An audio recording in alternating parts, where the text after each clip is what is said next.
10 कदमदार trade में आप सभी का फिर से स्वागत है और इंडिसेस को एक बार देखते हैं, फिर चलते हैं इस बड़ी चर्चा की तरफ। निफ्टी करीब 21,451, निफ्टी बैंक लगभग 47,907। बहुत दिनों बाद ऊंट पहाड़ के नीचे है, इंडेक्स दायरे में है, लेकिन दायरा अभी भी याद रखिएगा ऑल टाइम हाई पर है। और इस ऑल टाइम हाई पर इस वक्त म्यूचुअल फंड इंडस्ट्री क्या कर रही है, साथ ही साथ जो बड़ा पैसा है वो कैसे चेस कर रहा है, क्या सोच रखता है, बातचीत करने के लिए हमारे साथ श्री मिहिर वोरा मौजूद है इस वक्त।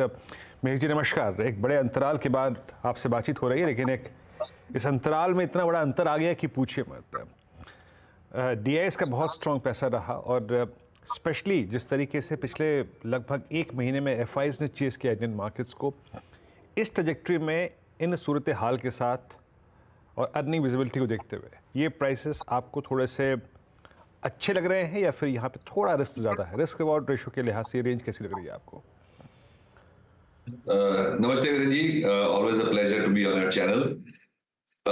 ठीक है, जिस तरह से मार्केट स्पीड से ऊपर गया है वो स्पीड कंफर्टेबल नहीं है। डायरेक्शन तो चलो ठीक है, क्योंकि एक मैं कहूंगा ग्लोबल माहौल जो बन रहा है और लोकल जो ग्रोथ एनीवे चल रही थी उसकी वजह से एक मैं कहूंगा एक गोल्डीलॉक्स सिचुएशन बन रहा है, जहां पे ग्लोबल इकोनॉमी स्लो डाउन हो रही है लेकिन इतनी भी नहीं हो रही है कि पैनिक होए।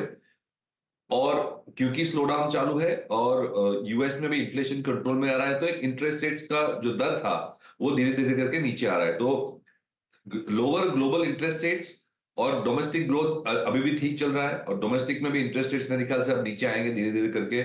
तो ये सिचुएशन बॉन्ड्स और स्टॉक्स दोनों के लिए अच्छे होते हैं, और उसकी वजह से मुझे लग रहा है जो अभी सेंटीमेंट पॉजिटिव है और जो मोमेंटम चल रही है खास करके इंडिया की तरफ, वो मेरे ख्याल से बरकरार रह सकती है। अपसाइड अभी भी है, लेकिन स्पीड थोड़ी अनकंफर्टेबल है। थोड़ा सिलेक्टिव होने में कोई हर्ज नहीं है।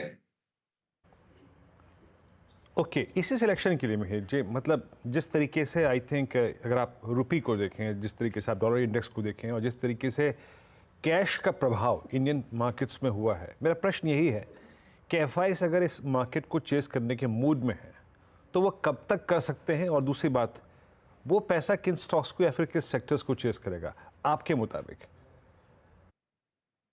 तो मेरे ख्याल से फॉरेनर्स का जो बेंचमार्क होता है वो टिपिकली लार्ज कैप बेंचमार्क ही रहता है, एक्सक्यूज मी। और खास करके हमने देखा है कि जो अभी भी 60-70% पैसा आ रहा है और मे बी इवन मोर, वो ईटीएफ्स के थ्रू आ रहा है। वो टिपिकली पैसिव स्ट्रेटेजीज होती हैं। तो मेरे ख्याल से एफआईएस का पैसा जो है वो कॉन्सेंट्रेटेड रहेगा लार्ज कैप्स में। डीआईआई का जो पैसा है वो मिड और स्मॉल कैप्स में काफी जा रहा है, और एआईएफ का भी पैसा जा रहा है। क्योंकि हम मंथ ऑन मंथ फ्लोज देखें तो भी अभी भी मिड कैप और स्मॉल कैप फंड्स में काफी पैसा आ रहा है। तो flexi cap, mid cap, small cap में डोमेस्टिक का फोकस है, और एफआईएस का फोकस मेरे ख्याल से लार्ज कैप में ज्यादा रहेगा।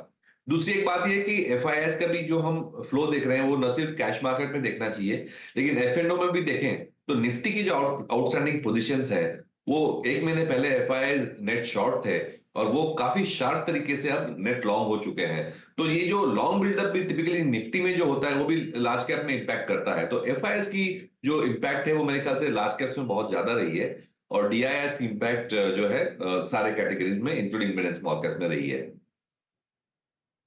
Mihir, good morning.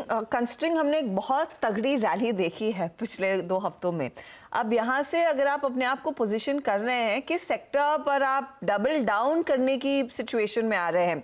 क्या वो टेक्नोलॉजी होगा जहाँ पर आज थोड़ी सी मुनाफा वसूली में शायद लोग खरीदारी के मौके ढूंढने की बात कर रहे हैं? क्या ये एक पॉकेट है?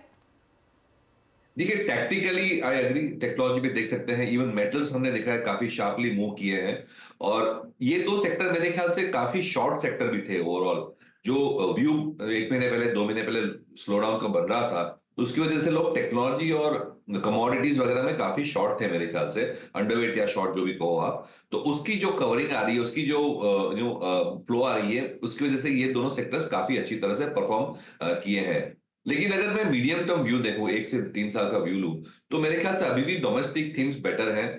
उसमें फाइनेंशियल्स आ जाते हैं, इंफ्रास्ट्रक्चर वगैरह जो है।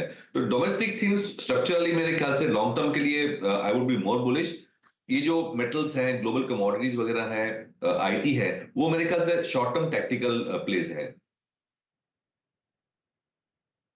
यहाँ पर एक और स्पेस जहाँ पर हम इंटरेस्ट देख रहे हैं वो है टू व्हीलर कंपनी, स्पेशली आप बजाज देखिए, आयशर देखिए, इन सब में एक अच्छा खासा मोमेंटम है।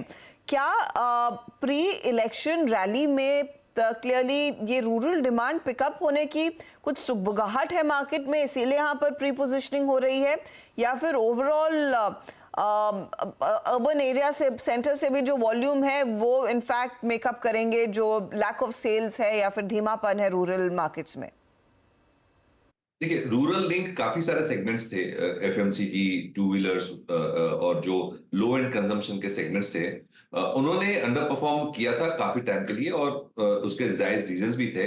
पैंडेमिक कोविड की वजह से जो डैमेज हुई थी रूरल और लोअर इनकम स्ट्रेटा की इनकम्स को, वो थोड़ा टाइम लग गया वापस आने में। अभी भी वीकनेस है एफएमसीजी वगैरह में, देखें तो वॉल्यूम ग्रोथ इतने नहीं है।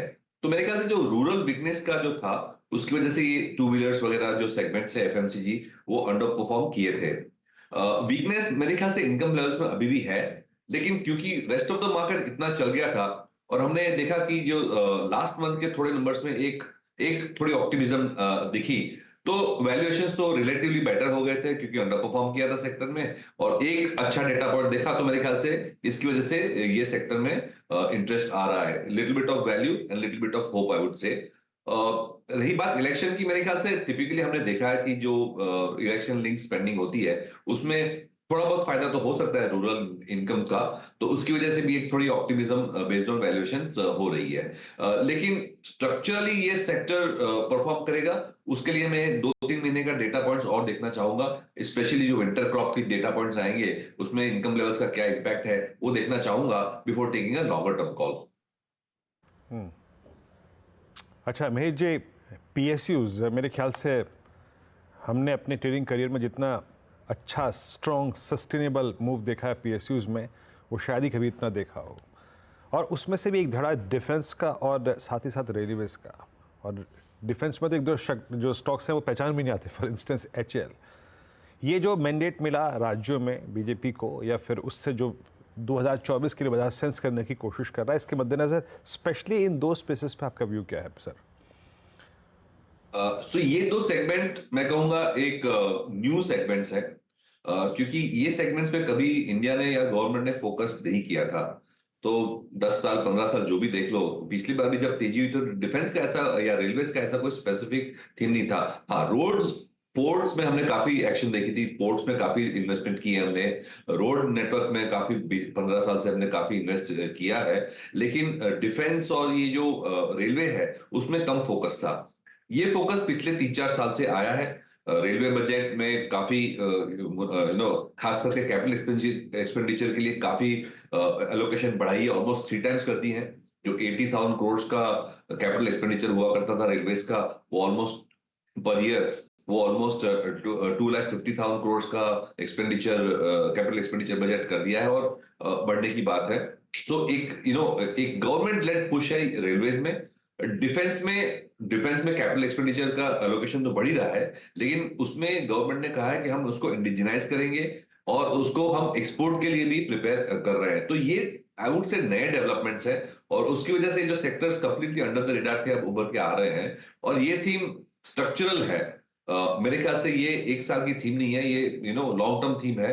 ऑफ कोर्स वैल्यूएशंस काफी चल चुके हैं, so down the curve of course we have to be more careful, but अगर हम सेल्स की बात करें, टॉप लाइन की बात करें, तो ये मेरे ख्याल से एक लॉन्ग टर्म थीम है। मीर जी, बहुत बहुत शुक्रिया हमारे लिए समय निकालने के लिए। स्पीच मार्केट की चाल आपकी स्क्रीन पर लेकर आएंगे। डे लो से करीब 100 पॉइंट ऊपर अब आपको निफ्टी दिखाई देगा, 15 पॉइंट ऊपर आपको वैसे दिख रहा होगा, लेकिन 21,365 का डे लो था, और अब इस समय हम 21,470 के लेवल्स पर आ चुके हैं। तो रुझान कुछ बेहतर होता हुआ, और निफ्टी बैंक भी जो करीब 250 पॉइंट नीचे था, अब सिर्फ 90 अंकों की गिरावट पर ट्रेड कर रहा है। यहाँ पर भी हम देख रहे हैं डे लो से एक बहुत बढ़िया रिकवरी देखने को मिली है। एसबीआई की तरफ से आ रहा है कमाल, क्योंकि स्टेट बैंक ऑफ इंडिया इस समय पूरे 1% ऊपर, और सुबह में मुनाफा वसूली करने के बाद लोगों ने फिर तेजी की पोजीशंस बनाई हैं टेक्नोलॉजी काउंटर्स में। तो Tech Mahindra, LTI, HCL tech और टीसीएस इस घंटे के, पिछले आधे घंटे के दरअसल मूवर्स हैं, और रिलायंस का साथ तो है ही। ये है फिलहाल अब तक की स्थिति मार्केट में। अब 150 पॉइंट मिड कैप इंडेक्स भी आ चुका है और इसी पॉजिटिव नोट पर अब हम पूरे शो को हैंड ओवर करते हैं नीरज जी को। नीरज जी देखिए, पॉजिटिव टेरिटरी में निफ्टी और मिड कैप्स 150 पॉइंट ऊपर। अब निफ्टी बैंक को पॉजिटिव टेरिटरी में लाने का जिम्मा आपके हाथ। चलिए कोशिश करते हैं इसकी भी आ सकता है, क्योंकि एडवांस डिक्लाइन काफ़ी बेटर काफ़ी बेहतर हो गया है। चलिए इसी नोट पर फिर लेते हैं हेडलाइंस के साथ ट्रेडर्स हेडलाइन की शुरुआत करते हैं और आपके सवालों के जवाब दिए जाएंगे।